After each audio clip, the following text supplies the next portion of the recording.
എന്തായിരുന്നു ഈ 5 ദിവസം അവർ ചെയ്ത ട്രീറ്റ്മെന്റ്? എന്തായിരുന്നു? അവരൊരു ട്രീറ്റ്മെന്റ് ചെയ്തിട്ടില്ല. എന്റെ അനിയന് തലവേദന വന്നാൽ മരുന്ന് പോലും കൊടുത്തിട്ടില്ല, ഇഞ്ചക്ഷൻ പോലും കൊടുത്തിട്ടില്ല. ഇഞ്ചക്ഷൻ കൊടുത്തായിരുന്നു എന്റെ അനിയന്ന് ജീവിച്ചിരുത്താനും. എന്റെ ഈ ആശുപത്രിക്കാര് തെറ്റാണ് ചെയ്തത്. എന്റെ അനിയനെ നല്ല രീതിയിൽ നോക്കിയാൽ എന്റെ അനിയന് 2 പെൺപിള്ളേർക്ക് 2 പെൺപിള്ളേർ അവരാട്ട് ഓടി ജീവിക്കുന്നു.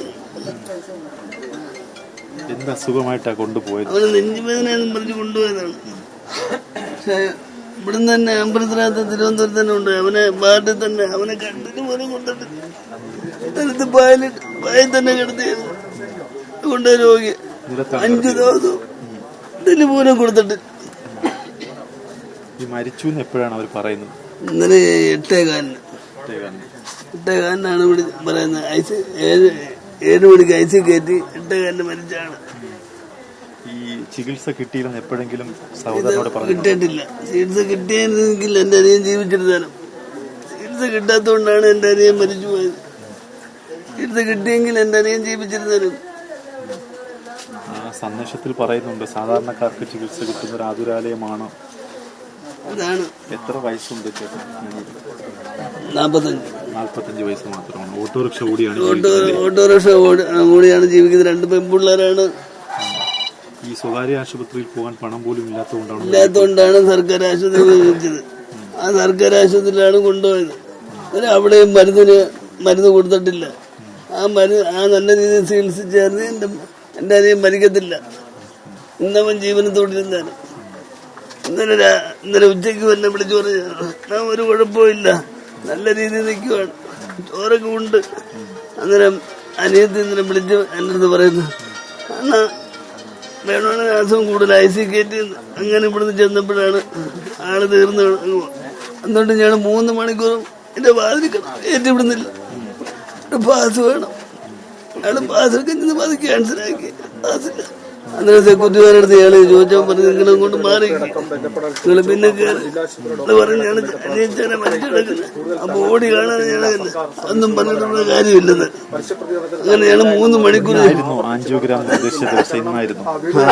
ഇന്നാ അതിന്റെ ഡേറ്റ് വെച്ചേക്കുന്നത്. അത്രയും ദിവസം ചുമ്മാ അവിടെ ഇട്ടിരുന്നു. ഒരു ചികിത്സ പോലും കൊടുത്തിട്ടില്ല, ഒരു ഇഞ്ചക്ഷൻ പോലും കൊടുത്തിട്ടില്ല, ഒരു ഗുളിക പോലും കൊടുത്തിട്ടില്ല. ഒരു ഗുളിക ആവാതെ ഒരു ഇഞ്ചക്ഷൻ കൊടുത്തെങ്കിൽ എന്റെ അനിയൻ ഇന്നും ജീവിച്ചിരുന്നാണ്. ആട്ടോടി ജീവിക്കുന്ന 2 പെൺപിള്ളേരാണ്. ആ ജീവൻ അവനെടുത്ത് ഞാനെന്താ വേണം? ഞാനിത് ആരെടുത്ത് പറയണം? പരാതി കേരള മുഖ്യമന്ത്രിക്കും ആരോഗ്യവകുപ്പ് മന്ത്രിക്കും പരാതി മെയിൽ വഴി അയച്ചിട്ടുണ്ട്. തിരുവനന്തപുരം ജില്ലാ DMO ഫോൺ വിളിച്ച് ഈ വിഷയം പറഞ്ഞു. അടിയന്തരമായി നടപടിയെടുക്കണമെന്ന് ആവശ്യപ്പെട്ടു. മനസ്സിലാവുന്ന പറഞ്ഞാൽ കൃത്യമായ ട്രീറ്റ്മെന്റ് കിട്ടിയിട്ടില്ല. പണ്ട് ഹാരിസ് ഡോക്ടർ പറഞ്ഞതുപോലെ സിസ്റ്റത്തിന്റെ ഫെയിലറായിരിക്കും. ഒരുപക്ഷെ ആരോഗ്യമന്ത്രിയോ വകുപ്പ് മന്ത്രിയോ ഈ വിഷയം അറിയുന്നില്ലായിരിക്കും. പക്ഷെ അവർ ചെയ്യേണ്ട ജോലി കൃത്യമായി ചെയ്യാത്തതിന്റെ പേരിലാണ് ഒരു പാവപ്പെട്ട ആട്ടോ തൊഴിലാളി, നമുക്കറിയാം ആട്ടോ തൊഴിലാളികളുടെ ഒക്കെ വരുമാനം അറിയാം.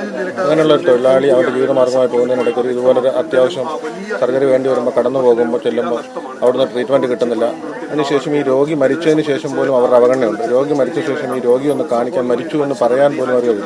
അവസാനം പോസ്റ്റ്മോർട്ടം ചെയ്യുന്ന അല്ലെങ്കിൽ പുറത്തേക്ക് ഇറക്കുന്ന സ്ഥലത്ത് കൊണ്ടുവന്നപ്പോഴാണ് ഈ രോഗി മരിച്ചു എന്നുള്ളത് പോലും സ്വന്തം ഭാര്യയും മക്കളും കാണുന്നത് പോലും.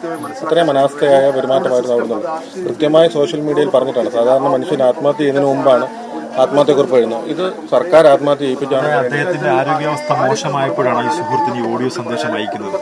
ആരോഗ്യാവസ്ഥ മോശമല്ല, ആരോഗ്യാവസ്ഥയൊക്കെ ഉള്ള മനുഷ്യൻ തന്നെ. പക്ഷേ ഇയാളുടെ ട്രീറ്റ്മെന്റ് കിട്ടുന്നില്ല എന്നുള്ള കാര്യം അവരുടെ കൂട്ടായ്മയിലാണ് ആ ഓഡിയോ സന്ദേശം അറിയിക്കുന്നത്. കൂട്ടുകാർ മുഴുവൻ ആ ഓഡിയോ സന്ദേശം കേട്ടതിന് ശേഷമാണ് കൂട്ടുകാർ ഓടി അവിടേക്ക് ചെല്ലുന്നത്. അവിടേക്ക് ചെല്ലുമ്പോഴും സർക്കാർ ആശുപത്രിയിൽ തിരിഞ്ഞു നോക്കാത്ത അവസ്ഥ. കാര്യം വലിയ പ്രതീക്ഷയോട് കൂടിയിട്ടാണ് മെഡിക്കൽ കോളേജിലേക്ക് പോകാത്തത്. മെഡിക്കൽ കോളേജൊക്കെ പറഞ്ഞാൽ സാധാരണക്കാരൻ്റെ ഒരു പ്രതീക്ഷയുള്ള സ്ഥലമാണ്. പക്ഷെ അവിടെ നിന്ന് കിട്ടുന്നില്ല എന്ന് പറയുമ്പോൾ വല്ലാത്ത അവസ്ഥ തന്നെയാണ്.